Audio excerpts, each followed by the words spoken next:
UPI. Bertemu lagi dalam program Kampus Plus 62. Kali ini bersama dengan saya, Natalia, dari Universitas Brawijaya. Nama UKM yang saya ikuti adalah PMK Effort, yang akan menemani kalian di program Kampus Plus 62. Sebelum memasuki topik utama, kira-kira sudah pada tahu belum ya, apa itu PMK Effort? PMK Effort merupakan persekutuan mahasiswa Kristen Universitas Brawijaya, Fakultas Ilmu Budaya.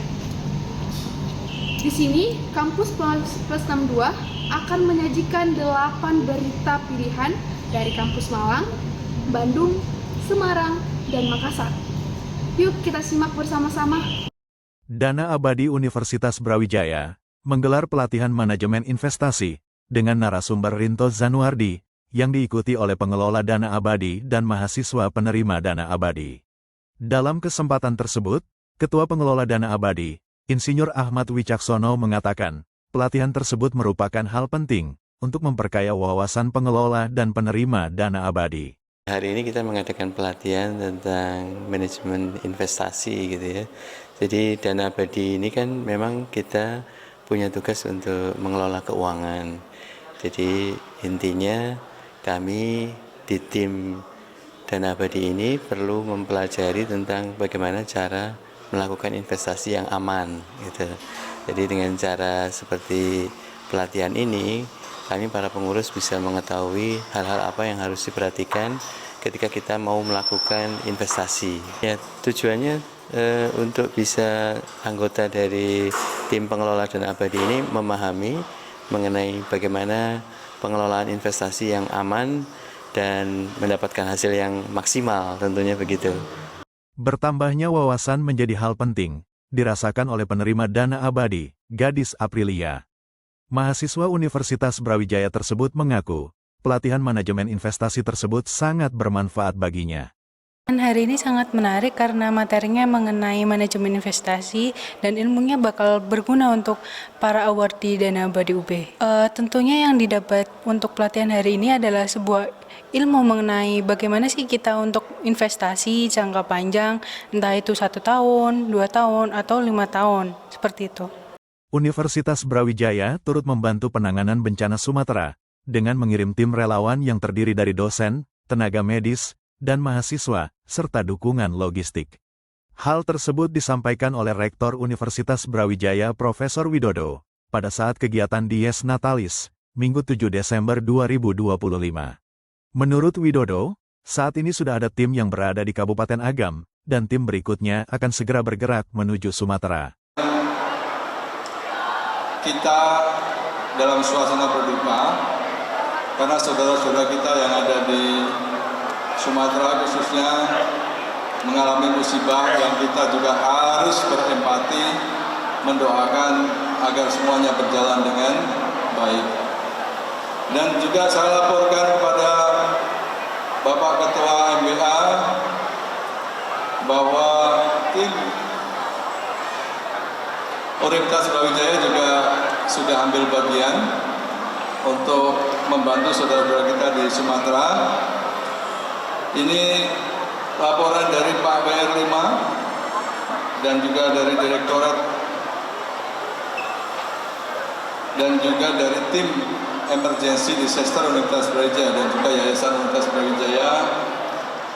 Insya Allah dalam waktu sekarang salah satu tim sudah berada di Agam, tadi malam sudah nyampe di Agam, sehingga ada rombongan berikutnya, insya Allah ada 16 dosen, ada 10 tenaga kependidikan, ada 2 mahasiswa dokter spesialis, ada 15 mahasiswa Universitas Brawijaya, dan tentu dengan beberapa logistik, kendaraan, ada truk yang kita bawa ke sana, obat-obatan dan sumbangan dari Sivitas Akademika. Dan saya mengucapkan terima kasih juga didukung pendanaan dari Dikti 1,2 miliar, kemudian juga didukung oleh Sivitas Akademika Universitas Brawijaya melalui berbagai saluran, Dari kampus sendiri ada 250 juta yang kita sumbangkan, kemudian ada dari ibu-ibu Dharma Marita, dari seluruh sivitas akademika sudah terkumpul, saya kira lebih dari 100 juta. Mudah-mudahan semuanya akan bermanfaat buat saudara-saudara kita yang ada di Sumatera. Profesor Widodo mengucapkan terima kasih atas dukungan berbagai pihak, dan mengajak semua pihak untuk berempati dan membantu melalui berbagai langkah untuk warga di Sumatera.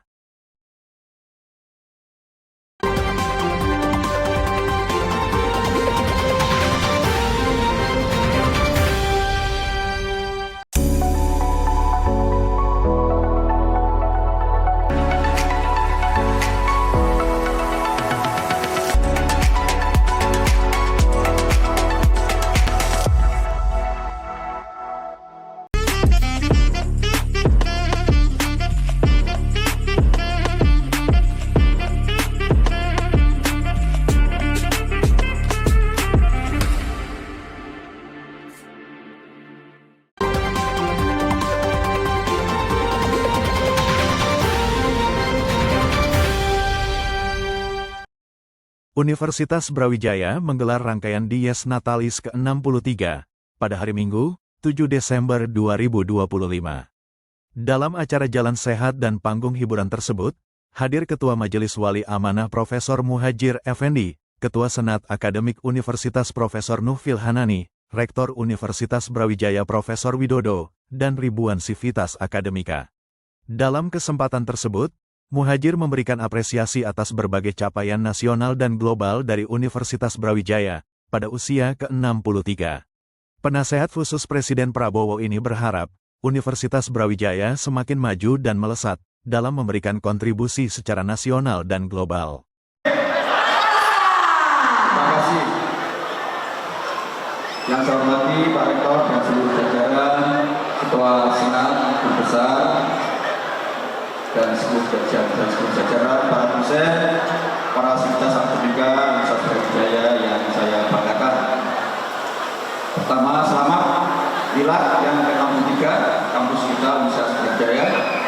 Mudah-mudahan dengan usianya yang ke-63, Universitas Brawijaya akan semakin maju ke depan dan melesat. Saya harus menjelaskan posisi saya dulu biar nggak confuse. Tadi pembawa acara selalu menyebut saya Komisaris Utama BSI, tapi sebetulnya jabatan utama saya adalah Ketua Majelis Wali Amanah Universitas Brawijaya. Memang ada jabatan sampingan sebagai Komun, juga penasihat Presiden. Dalam acara Dies Natalis ini, digelar jalan sehat bersama mengelilingi kampus, yang dilanjutkan dengan panggung hiburan. Dalam kesempatan tersebut, Universitas Brawijaya juga melepas tim relawan yang akan berangkat ke Sumatera, untuk membantu penanganan bencana di pulau tersebut.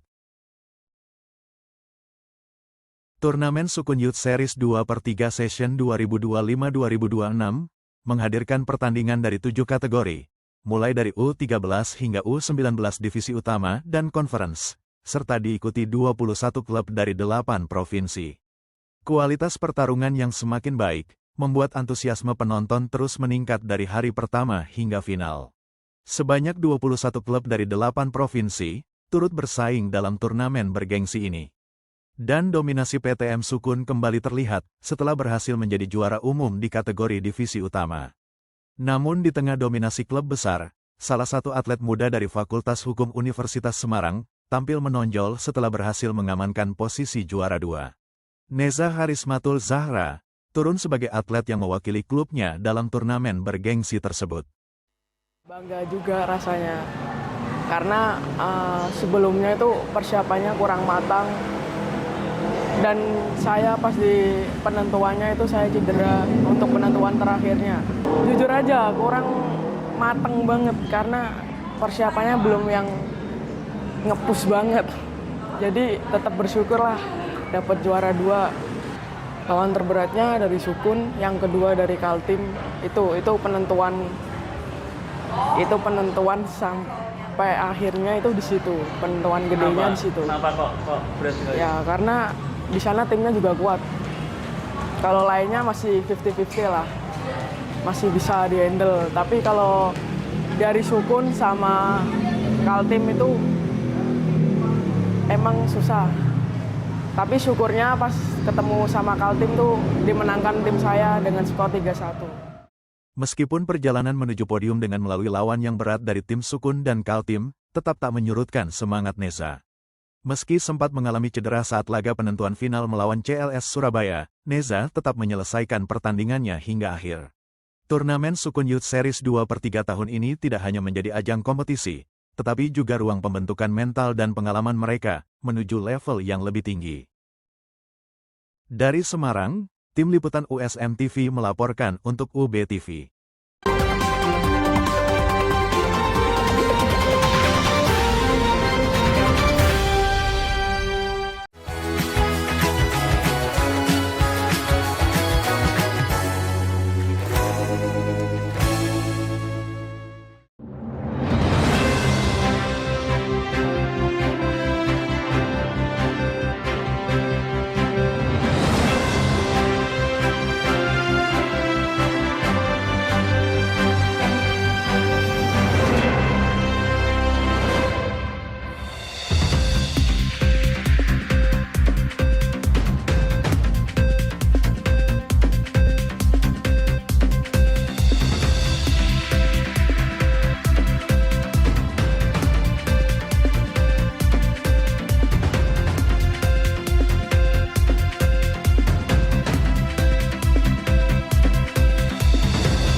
Turnamen Catur Din Cup FKG Unhas diikuti oleh 66 peserta dari seluruh sivitas akademika, mulai dari dosen, tenaga kependidikan, hingga mahasiswa Unhas.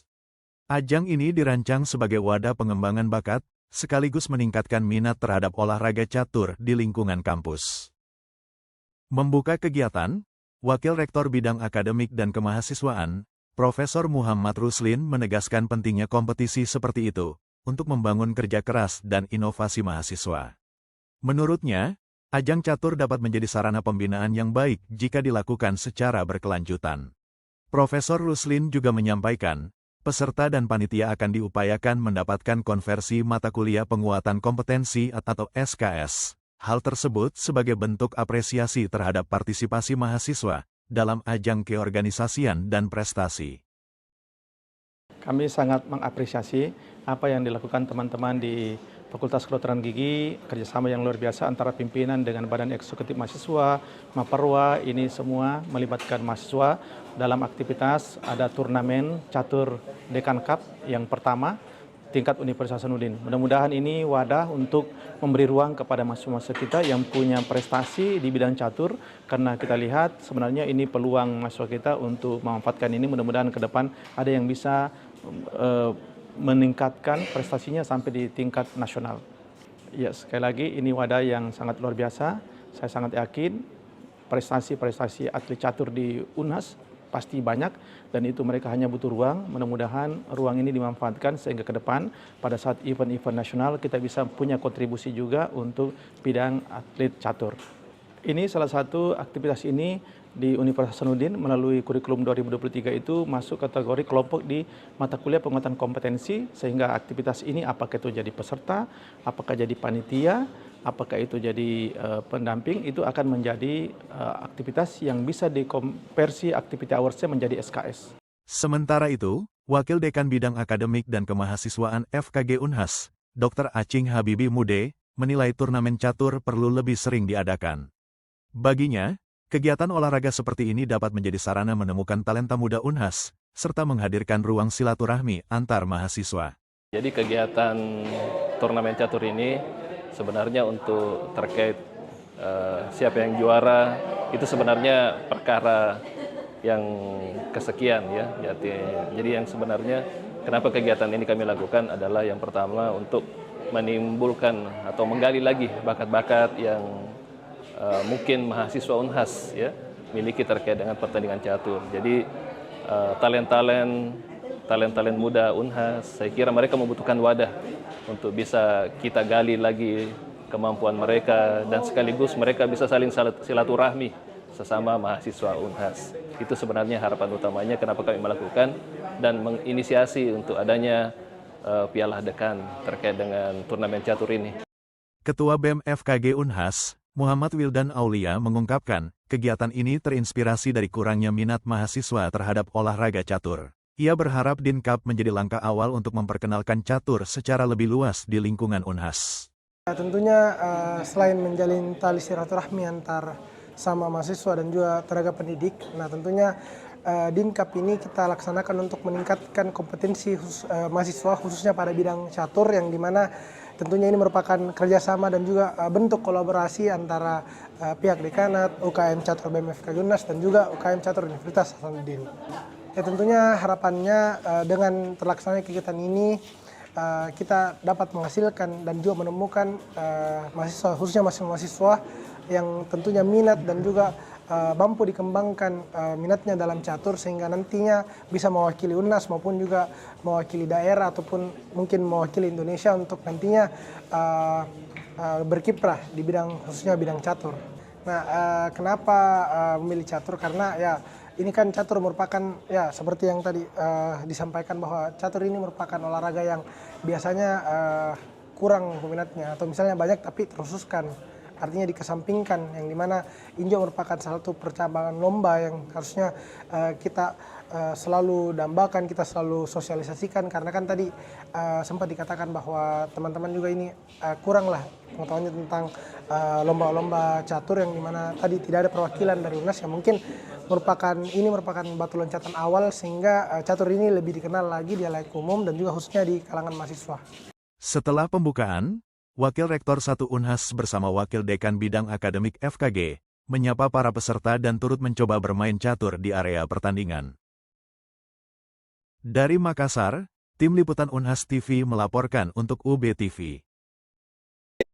Mahasiswa Ilmu Politik FISIP Universitas Brawijaya menggelar pameran karya dalam bidang kewirausahaan politik.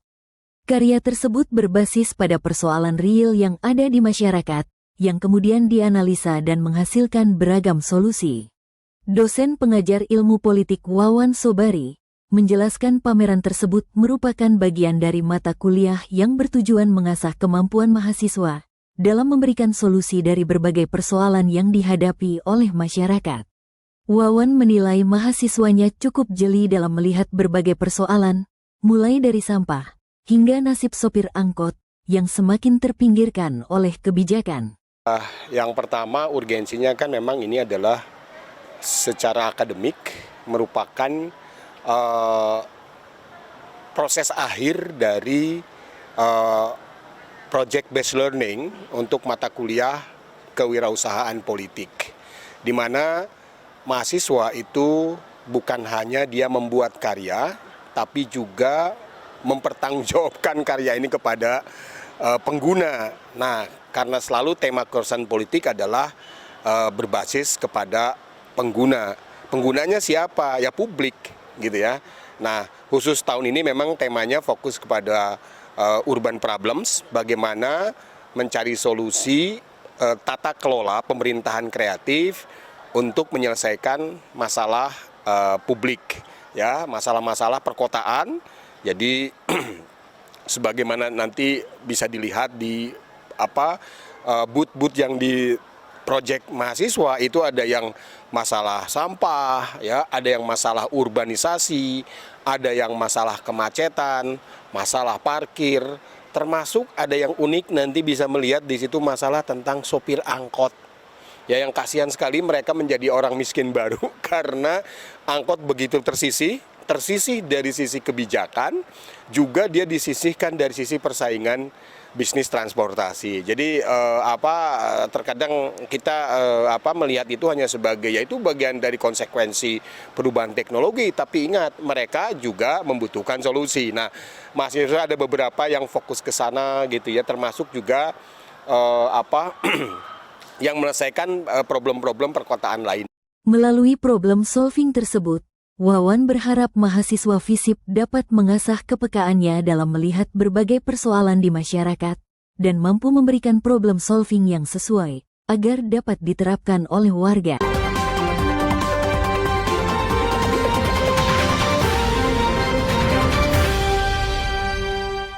Gimana teman-teman? Bagus-bagus dan menarik sekali kan beritanya? Ya, bagi kalian yang ingin tahu tentang PMK Effort, kalian bisa lihat di Instagram kami, yaitu PMK_Effort. Saksikan terus Kampus Plus 62 setiap Jumat pukul 14.30 di akun YouTube official UB TV dan setiap hari Minggu pukul 1 siang di channel YouTube UB TV Brawijaya. Jangan lupa subscribe, like, dan share agar channel ini makin berkualitas. Dan sampai jumpa.